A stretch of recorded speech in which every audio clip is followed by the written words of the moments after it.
मध्य प्रदेश की number 1 topper प्रज्ञा की घर सिंगरौली एमपी बोर्ड फिजिक्स भावुक हुई छात्रा, नहीं रोक पाई अपनी खुशी। सिंगरौली एमपी बोर्ड माध्यमिक शिक्षा मंडल मध्य प्रदेश भोपाल का हाई स्कूल परीक्षा परिणाम घोषित होते ही सबके मुंह से प्रज्ञा प्रज्ञा सुनने को मिलने लगा। यह प्रज्ञा है कौन? प्रज्ञा जायसवाल एमपी बोर्ड कक्षा 10वीं की छात्रा है, जिन्होंने 500 पूर्णांक में 500 प्राप्त कर पूरे मध्य प्रदेश में अपना खुशबू बिखेर रही है। पारिवारिक परिचय: प्रज्ञा जायसवाल सिंगरौली जिले के सराई तहसील अंतर्गत लीगरी गांव की रहने वाली हैं। उनके माता पिता दोनों पैसे से सरकारी शिक्षक हैं। प्रज्ञा के परिवार में उनके माता पिता और एक छोटा भाई और उनके दादाजी मौजूद हैं। प्रज्ञा की शिक्षा दीक्षा मध्य प्रदेश हाई स्कूल परीक्षा में प्रथम अंक प्राप्त करने वाली प्रज्ञा एक होनहार व मेधावी छात्र है, जिनकी प्रज्ञा बचपन से ही प्राइवेट स्कूल में पढ़ी है। 6 से 8 तक एक सरकारी स्कूल निवास में पढ़ी है। प्रज्ञा वर्तमान में private high school glorious high school निवास में पढ़ रही थी, जहां कक्षा 9वीं व 10वीं पढ़ी है। दैनिक होमवर्क चाहे स्कूल का हो या ऑनलाइन डे बाय डे कार्य पूरा करती हैं। वह उद्देश्य से पढ़ाई करे, विद्या अर्जित करे, ऑनलाइन क्लासेस निःशुल्क रहती हैं, भरपूर लाभ उठाती थी प्रज्ञा। श्रेय टीवी से संदीप पांडे की खास रिपोर्ट। करके पूरे देश में विदेश में हर जगह प्रदेश में आपको लोग शुभकामनाएं दे रहे हैं। सबसे पहले हम ये पूछना चाहेंगे कि आपने जो रिवीजन किया एमपी बोर्ड वाला से, जैसे आपने पढ़ाई की वहाँ से रिवीजन किया, तो किस तरह से वहाँ आपको मदद मिली, किस तरीके से आपको शिक्षकों के द्वारा मतलब बताया गया, पढ़ाया गया, उसके बारे में आप क्या कहना चाहोगे? जब मैं रिवाइज कर रही थी तो वहाँ पे नोट्स भी काफ़ी अच्छे थे, टीचर्स ने काफ़ी अच्छे, जैसे शीनो सर थे, उनके हिंदी के नोट्स बहुत अच्छे थे।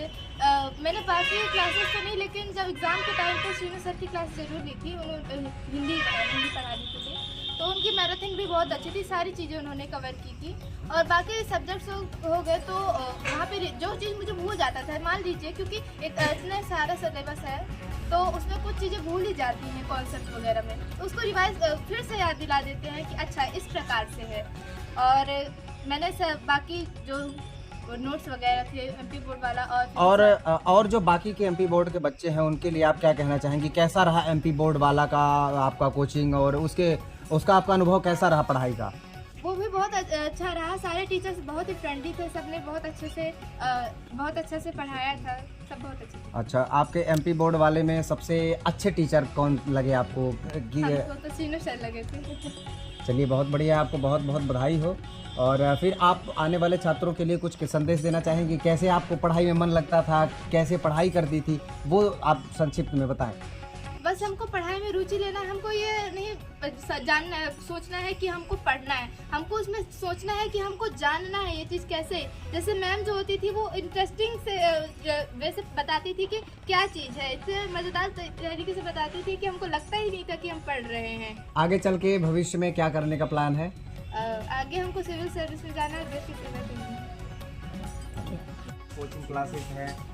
उस आपकी छात्रा जो है प्रज्ञा जायसवाल ने पूरे मध्य प्रदेश में टॉप किया है, 500 में 500 रैंक लाया है, इसने पूरे हर जगह इनकी तारीफ हो रही है। आप इनके बारे में क्या कहना चाहेंगी और किस तरह से आप लोग अपने कोचिंग संस्थान में बच्चों को पढ़ाते हैं, किस तरीके से उन्हें जो है तैयार करते हैं परीक्षाओं के लिए?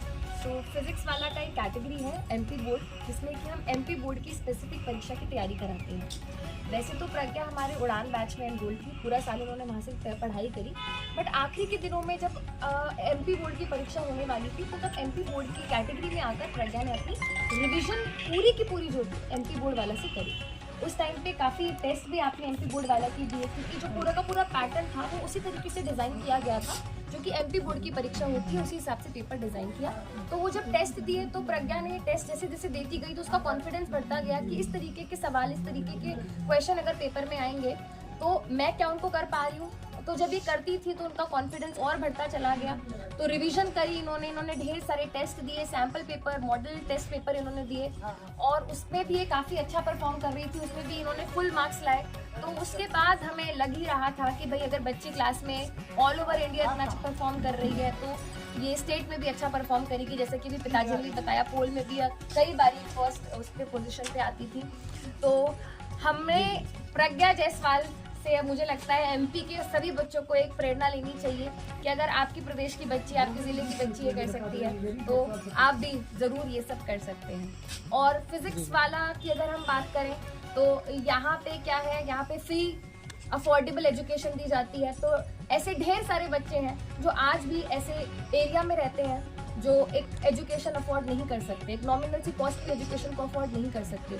तो फिजिक्स वाला के ज़रिए से क्या हो रहा है कि घर घर गांव छोटे छोटे गाँव में भी जाके क्या है बच्चा क्लासेस देख पा रहा है, फ्री ऑफ कॉस्ट क्लासेस देख पा रहा है। तो मुझे लगता है कि फिजिक्स वाला का अब यही है कि घर घर एजुकेशन पहुंचानी है, और ऐसी लड़कियां, खासकर ऐसी लड़कियां जिनको बाहर नहीं भेजते पेरेंट्स, तो यहाँ पे तो ये बहुत ही अच्छा एग्जाम्पल सेट किया है प्रज्ञा के पेरेंट्स ने कि बच्चे को नहीं रोका। बट आज भी ऐसे बहुत सारे एरिया हैं, छोटे छोटे गांव हैं जहाँ पे लड़कियों को रोका जाता है, या पेरेंट्स चाहते भी हैं बच्चियों को आगे बढ़ना, बट कई बारी सोसाइटी की वजह से, समाज की वजह से ज़्यादा दूर नहीं भेज पाते, क्योंकि सेफ्टी भी एक काफ़ी कंसर्न है। तो मुझे लगता है ऐसे दौर में ऑनलाइन एजुकेशन की वजह से लड़कियों की एजुकेशन को एक नया पंख मिला है। लड़कियां उड़ान भर रही हैं, लड़कियां भी एजुकेशन की इस फील्ड में आगे बढ़ रही हैं, और जैसा कि हम देख रहे हैं चाहे प्रज्ञा और प्रज्ञा जैसी ढेर सारी लड़कियां आगे इंडिया में नाम कमाएंगी और अपने माता पिता का, फिजिक्स वाला का और हम सबका नाम रोशन करेंगी। क्या नाम होगा? हमारा नाम समृद्धि है।